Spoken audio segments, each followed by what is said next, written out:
বৌমা, হাতে এত কিসের ব্যাগ? মনে হচ্ছে পুরো মার্কেটটা তুলে নিয়ে আসছো। না মা, ঈদের শপিং করেছি একটু। এইটা একটু? এটা তো মনে হচ্ছে পুরো মার্কেট। কি যে বলেন মা, মাত্র তো কয়েকটা ড্রেস কিনেছি, এটা পুরো মার্কেট হতে যাবে কেন?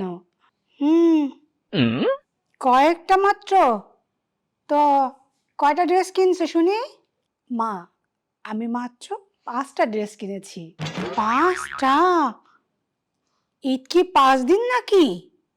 না মা, ঈদের দিন একটা, ঘুরতে যাওয়ার দিন একটা, আর দাওয়াতে পড়তে যাবো আর একটা।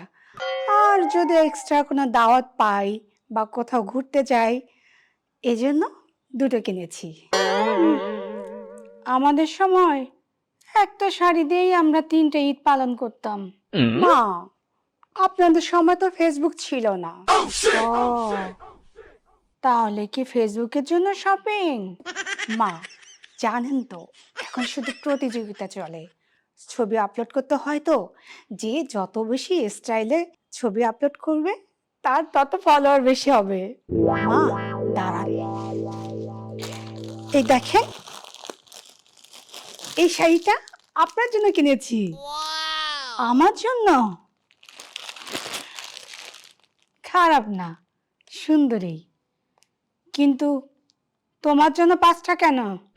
মা, ঈদের সময় সুন্দর থাকা দরকার। আমি কি সুন্দর না? মা, আপনি তো সবসময় সুন্দর। তাহলে আমার একটা আর তোমার 5টা কেন?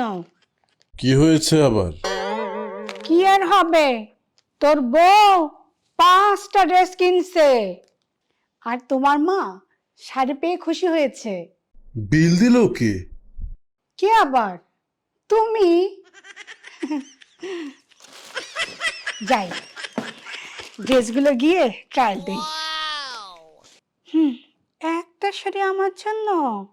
আমিও দেখাইতেছি, কালকেই মার্কেটে যাব, গিয়ে 5টা শাড়ি কিনবো, তারপর দেখাবো কাকে বলে।